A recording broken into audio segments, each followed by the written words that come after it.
أعوذ بالله من الشيطان الرجيم بسم الله الرحمن الرحيم بسم الله الرحمن الرحيم فأتبع سببا حتى إذا بلغ مغرب الشمس وجدها تغرب في عين حمية ووجد عندها قوما قلنا يا ذا القرنين إما أن تعذب وإما أن تتخذ فيهم حسنا۔ تو گزشتہ کل جو بات ہم نے اور آپ نے سماعت کی کہ اللہ تبارک و تعالی نے حضرت ذوالقرنین کو زمین کے اندر اقتدار عطا فرمایا۔ انا مکننا لہو فی الارض وآتیناہ من کل شیء سببا، اور اسے ہر چیز کا ایک سامان عطا فرمایا۔ یہ بات سماعت کی تو وہ سبب کیا بنا تھا کہ جب وہ فتح کرتے ہوئے نکلے تو جہاں سورج ڈوبتا ہے وہاں تک چلے گئے، اور جب پلٹے تو جہاں سورج نکلتا ہے وہاں تک پہنچ گئے۔ اس کا کوئی سبب بنا ہوگا، ان کے ذہن میں وہ خیال آیا ہوگا یا وہ کوئی چیز ہوگی جس کے سبب انہوں نے مشرق و مغرب کو فتح کرنے کا ارادہ کیا۔ حضرت خضر کے خالہ زاد بھائی ہیں حضرت ذوالقرنین۔ ہوا یوں ہے اصل میں کہ دونوں ساتھ میں چلے ہیں آب حیات کی تلاش میں۔ وہ پانی حضرت خضر آج بھی زندہ ہیں برابر، اس پانی کو جس نے پیا وہ قیامت تک وہ قیامت آنے تک زندہ رہے گا برابر۔ تو یہ دونوں تھے خالہ زاد بھائی، دونوں ساتھ میں چلے۔ تھا حضرت خضر کی قسمت میں تو وہ انہوں نے پا لیا اور ان کو مل گیا، ان کو نہیں ملا۔ کن کو؟ حضرت ذوالقرنین کو۔ تو حضرت ذوالقرنین اس کی تلاش میں نکلتے گئے تو مغرب کی طرف بڑھے تو جہاں تک سورج ڈوبتا نہیں اس علاقے تک پہنچ گئے تھے وہ۔ اب اس کو بیان کیا جا رہا ہے، قرآن مقدس نے کہا یہ اصل وجہ تھی۔ فَأَتْبَعَ سَبَبًا، تو وہ ایک راستے کے پیچھے چلا، ایک راستے کے پیچھے چلا۔ کہاں تک چلا؟ حَتَّى إِذَا بَلَغَ مَغْرِبَ الشَّمْسِ، یہاں تک کہ جب سورج کے غروب ہونے کی جگہ پر پہنچا۔ کہاں تک چل دیے؟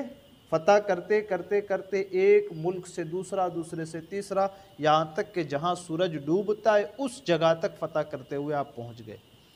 حتیٰ اذا بلغ مغرب الشمس وجدها تغرب فی عین حمیۃ، جب سورج کے غروب ہونے کی جگہ پر پہنچے تو اسے سیاہ کیچڑ کے چشمے میں ڈوبتا ہوا پایا۔ ووجد عندها قوما، اور اتنا نہیں، اس ڈوبنے کی جگہ پر ایک قوم کو بھی پایا کہ وہ وہاں پر رہتی ہے۔ اب آپ اندازہ لگائیں کہ سورج کتنا دور ہے تو ہمیں اتنی گرمی لگتی ہے، اب وہ قوم جو بالکل سورج کے ڈوبنے کی جگہ پر رہتی ہوگی وہ کیسے زندہ رہتی ہوگی؟ وَوَجَدَ عِندَهَا قَوْمًا، اور جب وہاں پر پہنچے تو ایک قوم کو بھی وہاں پایا۔ قُلْنَا، تو پھر ہم نے حکم دیا حضرت ذوالقرنین کو، یا ذا القرنین، اے ذوالقرنین، اِمَّا أَن تُعَذِّبَ وَإِمَّا أَن تَتَّخِذَ فِيهِمْ حُسْنًا، اس چشمے کے پاس ایک قوم کو پایا تو ہم نے ذوالقرنین سے فرمایا، اے ذوالقرنین، یا تو انہیں سزا دے یا ان کے بارے میں بھلائی اختیار کر۔ آپ تو فتح کرتے ہوئے گئے تھے نا وہاں تک، جب اس قوم کو بھی پایا جو بالکل سورج کے ڈوبنے کی جگہ پر رہتی تھی، اللہ نے وہاں پر بھی حکم نازل فرمایا، چاہو تو انہیں عذاب دو، یعنی ان کو ہلاک و برباد کر دو، اور چاہو تو ان کے ساتھ بھلائی کا معاملہ کرو اور اچھا سلوک کرو ان کے ساتھ۔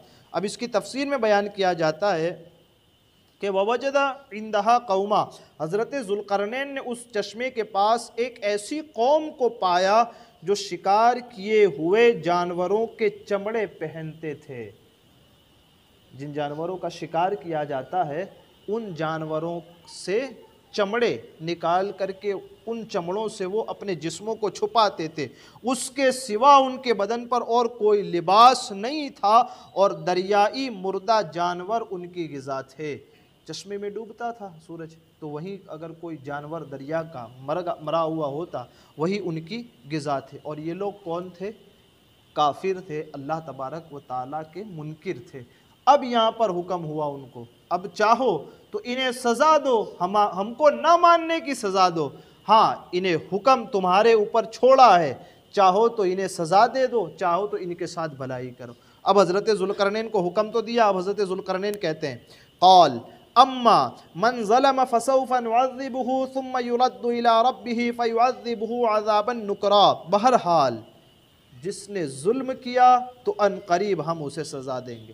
یعنی حضرت ذوالقرنین نے اپنے ساتھیوں کو بلایا، ایک قول یہ ہے، دوسرا قول یہ ہے کہ اس قوم کی طرف جو نبی آئے تھے اور ان نبی کی جو تعلیمات تھی اس تعلیمات کو ان لوگوں تک پہنچایا کہ نبی کی اس تعلیم کو مانو، ایک قول۔ دوسرا قول یہ کہ ان کے ساتھیوں کو لیا اور کہا کہ صحیح راستے کی طرف آ جاؤ، جو لوگ بھی صحیح راستے کی طرف آ جائیں گے ان کے ساتھ بھلائی کا سلوک کیا جائے گا، اور جو رب کو نہ مانے گا اور نہ مان کر وہ اسی کفر میں اڑا رہے گا پھر ہم اسے اس دنیا میں بھی عذاب دیں گے، سزا دیں گے۔ مطلب قرآن کہتا ہے قال اما من ظلم فسوف نعذبه ثم يرد الى ربه فيعذبه عذابا نکرا، بہرحال جس نے ظلم کیا ان قریب ہم اسے سزا دیں گے، پھر وہ اپنے رب کی طرف لوٹایا جائے گا تو اسے بہت برا عذاب ہوگا۔ بھئی جب کافر مرے گا اور رب کی بارگاہ میں جائے گا مجرم بن کر تو اللہ تبارک و تعالیٰ نے مجرموں ہی کے لیے تو جہنم کو بھڑکایا ہے، یہی کہا۔ اور اس کے بعد وہ اما من آمن، لیکن رہا وہ جو ایمان لے آئے، ہماری باتوں کو قبول کر لے، وعمل صالحا، نیک عمل بھی کرے، فلہ جزاء الحسنی، تو اس کا بدلہ بھلائی ہے اور اچھائی ہے، وسنقول له من امرنا یسرا، اور ان قریب ہم اس کو آسان کام دیں گے۔ اس دنیا میں جب وہ ایمان لے آئے گا تو ہم اسے کیسے کام دیں گے؟ آسان۔ ایک تو تھے وہ کافر، اور جب کفر سے ایمان کے اندر آئیں گے، ایمان لے آئیں گے اور اچھے عمل کریں گے تو پہلے ہی دن یہ نہیں کہہ دیں گے یہ سارا کرو، یہ بھی کرو، یہ ساری چیزیں پہلے ہی دن پورا کا پورا نافذ نہیں کر دیں گے، آسان آسان کام کرائیں گے۔ جب وہ آسان کام کرتے کرتے کرتے مضبوط ہو جائیں گے پھر انہیں مشکل کام کی طرف بھی لے کر کے جائیں گے، لیکن جو مان لے ان کو۔ اب یہ مسئلہ کہاں کا تھا؟ کہا جہاں سورج ڈوبتا ہے وہاں تک وہ فتح کرتے ہوئے چلے گئے۔ اللہ تبارک و تعالیٰ مجھے آپ کو کہنے سننے سے زیادہ علم اور عمل کی توفیق عطا فرمائے۔ ہمارے کہنے آپ کے سننے میں عمدن سہون کوئی خطا ہوئی ہو اللہ عز و جل اپنے حبیب کے صدقے اسے معاف فرمائے۔ استغفر اللہ ربی